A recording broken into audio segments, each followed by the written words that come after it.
Question that came in that is a question I have been asked for years now, and I've actually never answered it. I've always kept the answer to myself, close to my sleeve. But I'll use this opportunity now to answer it, and it involves my career in the world of pro wrestling and the WWE. And the question was actually multiple questions by one person, which I appreciate the detail. It revolves around my retirement from the WWE. So the question was, and I think I'm going to get this right, is officially, when did I retire from the WWE? Why? Which is always a great question to understand our whys. Why did I retire from the WWE?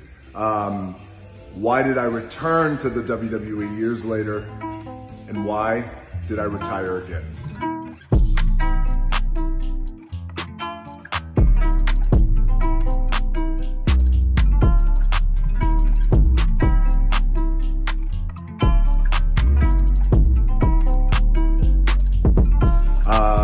I retired from the WWE in 2004 at the age of 32. And at that time, here's the why. Why I retired was two reasons. Number one, and this is not in order of importance, number one, my contract had expired. And number two, which is the most important thing, is an agreement that I have with anybody in the world, any company, any individual. It's always important to me. It means everything to me to shake that person's hand and look them in the eye.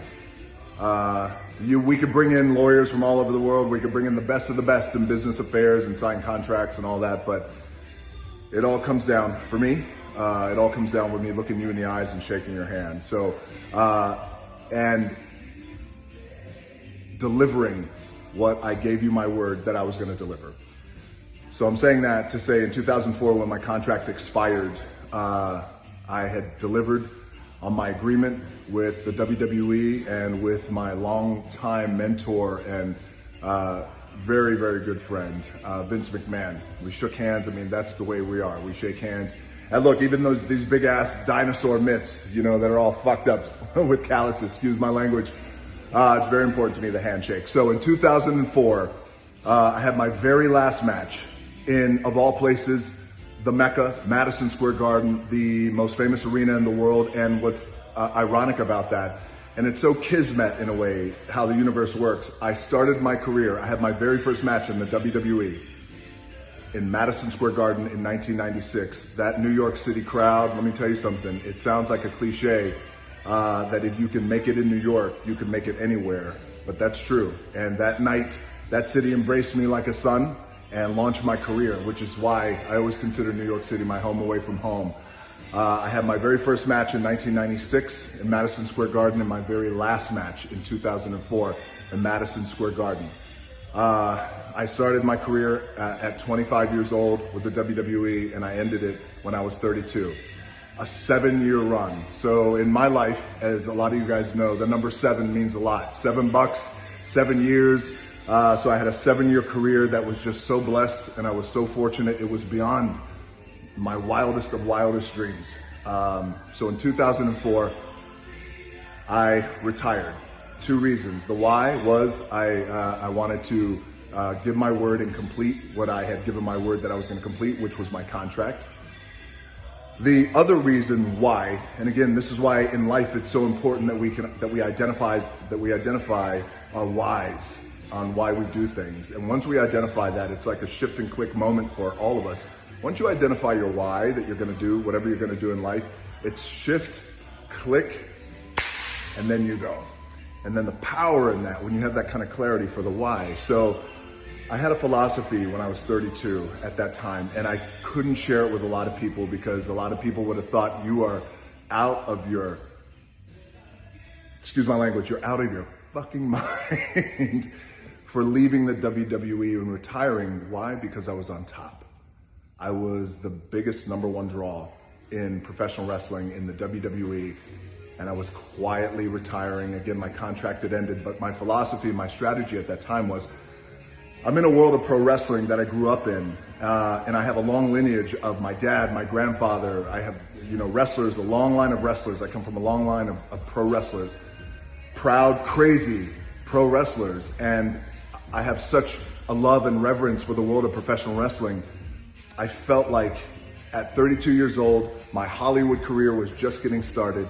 If I can leave and quietly retire from this world that I love so much, and I know it was a hard thing for a lot of people to swallow, this philosophy, if I could leave and become successful in Hollywood and become successful outside of the world of professional wrestling and the world of WWE, when I mean successful, like my ambition was, I wanted global success. I wanted to have global influence in a very, very real and powerful way. That was my goal. And by the way, in all likelihood, I was going to fail because the odds are always against somebody when you go to Hollywood, and especially under those circumstances. So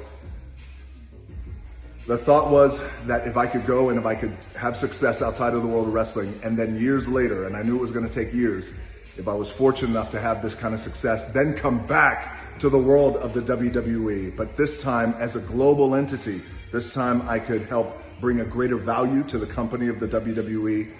And not only that, but also bring a greater value to the locker room and to the men and the women who just sacrifice and commit so much of their life to this business. And I thought if I could come back as a greater asset, then it would pay off in so many ways across the board. And again, you never know how these things are going to work out. That was a long-term goal that I had. I quietly retired in 2004. I said goodbye to Vince McMahon, gave him a big hug, and I was on my way. And by the way, I should say, he completely supported it too, by the way. He said I was crazy. I said, well, we're both crazy, so it keeps us from going insane.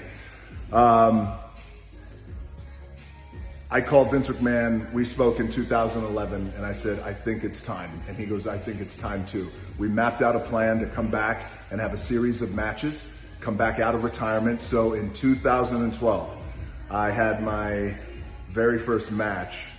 I had a series of 4 matches when I returned to the WWE. By the way, the crowd embraced me, the WWE universe embraced me, the locker room embraced me, the company, and I was really, really so excited because this is it. This is my opportunity to give back to something that was so good to me, this world of pro wrestling.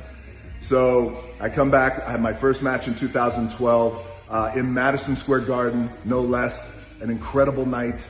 And then the company, a few months later, the company puts the WWE Championship on me, so I become WWE Champion. And now again, keep in mind, we have a big strategy, a big lead up to main event 2 WrestleManias back to back.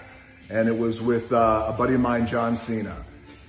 And John and I agreed on what we were going to do. And again, you never know how these things are going to turn out. So I was a little anxious, a little nervous. I was so confident. I felt like I had my fastball and I was still kicking ass and we're going to have a great match. I had my cardio, my conditioning, everything felt great. We go into WrestleMania, and this is the telltale sign if this strategy worked. For me, almost 10 years.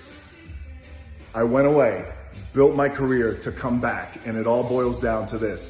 WrestleMania in Miami, my hometown, my family was there. We sold out that stadium. I am blessed to have the main event with John Cena. We have the match. I go over, and in wrestling terms, going over means I won. Afterwards, go home, and a few days later, I get a call from Vince McMahon, and he said, what are you doing? I said, well, I'm driving.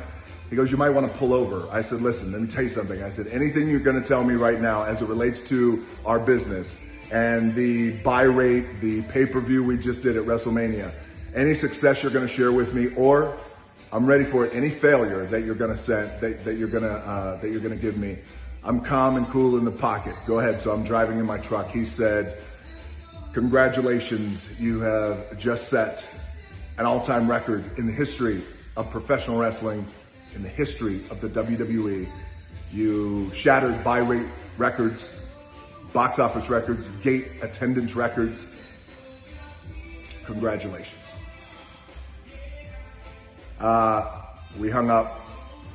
I pulled over and I had a moment because it was so gratifying for me. And the gratification was I knew that this was the way I can give back to this business.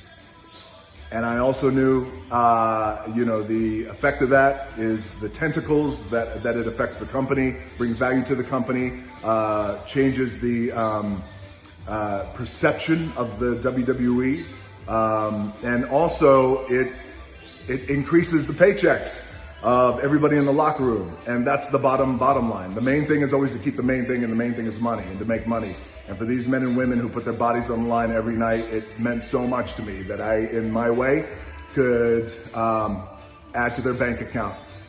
And so we had a match 1 year later at MetLife Stadium, New York. Again, New York City. Again, very, very befitting for me. I went into that match, 2013, MetLife Stadium, sold out, 80,000 plus people. I went in as WWE champion and facing John Cena. And I knew that that was going to be my very last match in the WWE. And I was going to close out my career in New York City. But I was also going to close out my career the way I felt it was appropriate, in the respectful way. And that particular way, for me in particular, a man in my position, the right way to do it was how we did it, which was I'm laying on my back. I get beat 1, 2, 3. I'm looking up at the stars and I'm counting my blessings. And I make John Cena champion.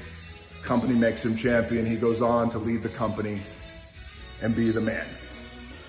Now, what I didn't anticipate was in that match, I got really injured. I had tore the top of my quadricep and my adductor. Your adductor is a tendon that kind of runs all the way up in your leg and allows you to kind of do these, these butterfly moves with your legs and things like that. So I tore the adductor and my quad off my pelvis. Lost feeling in my leg about 10 minutes into the match. I had another 20 minutes to go. I was laying there and I thought, well, there's no bone sticking out. So my cards are going to be what they're going to be right now. And I'm going to finish this match. And again, to identify the why. Why was it important for me to finish the match? Because an injury that severe, I would have been well within my right and appropriate to tell the referee and tell John Cena in the middle of the match, I can't go. I don't know what the fuck just happened to my leg. I can't feel it, nor can I really move it. So I have to rely on momentum to kind of move my leg. I said, something's really wrong. I could have, but I didn't. Why? Because handshake. I gave my word that I was going to finish that match and put on a show for the fans, for the company, and for my opponent, John Cena, who's my dance partner, and for the locker room, the men and women in the locker room, and how important that was. So, there's that old saying, you either come back with your shield or you come back on it. I came back on mine, finished the match. And I was so at peace to know that that was my very last match. So this is 13 and a half minutes of your life you're never gonna get back. That is that's the big, when did you retire and why did you retire?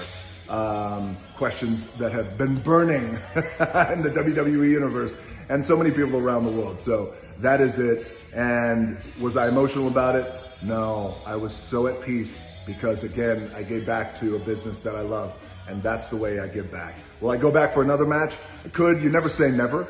Never say no in WWE, but I enjoy my role now of going out and continuing to build my career outside of wrestling and continuing to have a greater global influence and a power outside of wrestling, and come back in when I can, hit my music. If you smell, hit the top rope, do that, raise that eyebrow, hit somebody with a rock bottom of people's elbow, talk shit on the mic, have a blast, the crowd goes bananas, and I say I'll see you down the road. And I'll see you guys down the road. Most importantly, hope you guys had a great weekend.